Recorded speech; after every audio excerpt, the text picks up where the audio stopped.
Hi Year 3, I'm missing you all so much. Today I'm going to read you a story by David Walliams, the same author as the story Mrs. Udall read. The book I'm going to read is Mrs. Splatt's Hall of Horrors.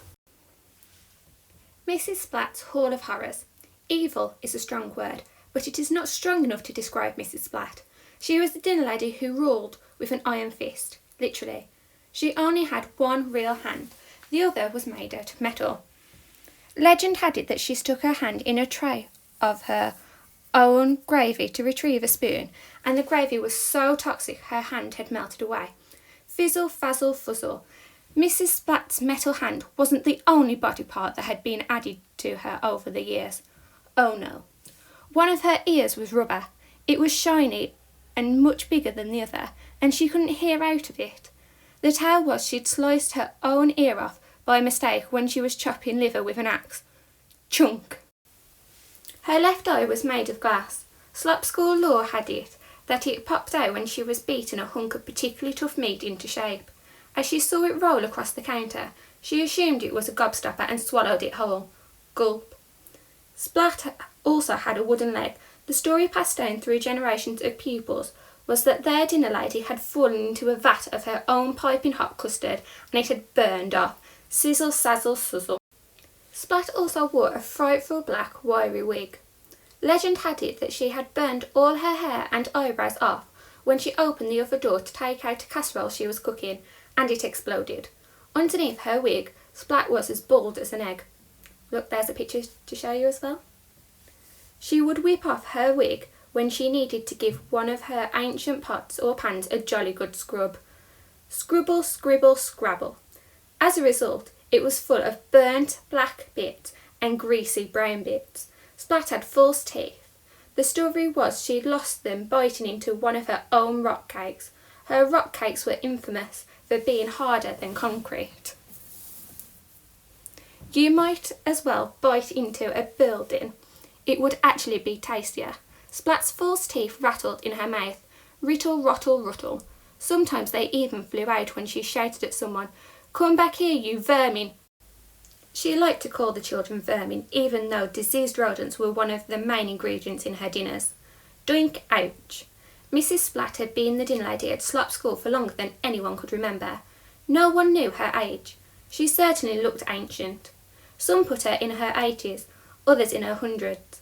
A handful of children believed she may have been alive for thousands of years, like one of those undead, unable to die, destined to stalk the earth for all eternity. That may well be true. You might be interested to find out that the world's worst dinner ladies are all part of a secret society, the SSODDL. That stands for the Secret Society of Dreadful Dinner Ladies.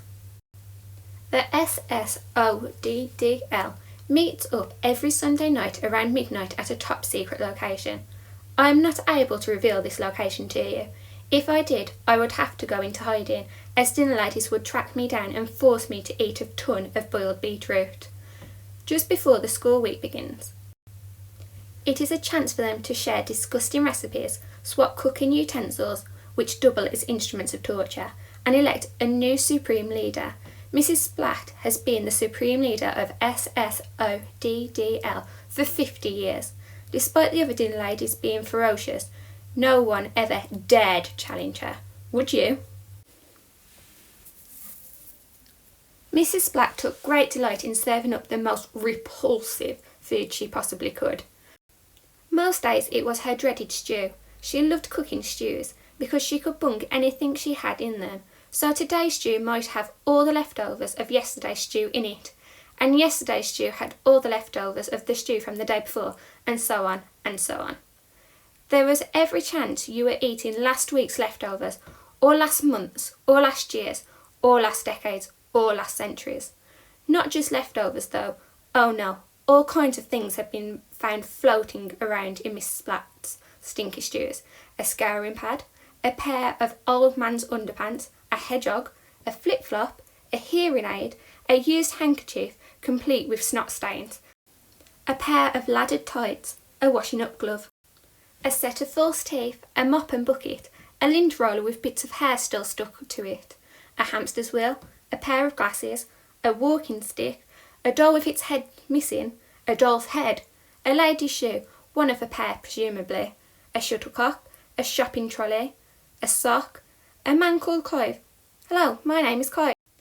There would be big trouble for anyone at Slop School who did not finish everything on their plate, including the teachers. Mrs. Splatt would loom over them, wielding her iron ladle in her iron fist, until they had eaten every last morsel. If they didn't, she would strike them hard on the knuckles. Thwack! Ah! And shout at them, lick the plate clean, vermin. Of course, if everyone licked their plate clean, that saved time for Mrs. Splatt and washing up too, so that was a boon. Eating school dinners was compulsory for everyone at Slop School. Packed lunches were strictly forbidden. Splatt made sure of that. She and her army of dinner ladies did stop and searches on everyone as they passed through the school gates each morning. Pockets and bags were emptied. Any offending crisps, cakes or chocolate bars would be confiscated by the dinner ladies and then eaten by them. Munch, munch, munch.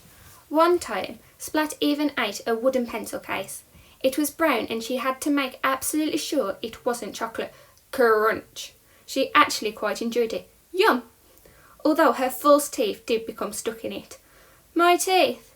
Mrs. Splatt oversaw a reign of terror at Slop School. Every single kid there lived in mortal fear of her. Except one, Chewy. The girl was so called because she was always chewing bubblegum and was an expert bubble blower. Chewy could blow bubbles that would reach the size of beach balls before they popped. Pop! The morning our story starts, Chewy was waltzing through the school gate, chewing bubblegum as usual. Chew, chew, chew. Of course, Mrs. Splatt was waiting for her. Her army of dinner ladies fanned out behind. Spit that gum out, you vermin, ordered Splatt, her one good eye staring at the child. Why, Miss Splatt? Replied the girl. She loved getting the lady's name wrong on purpose.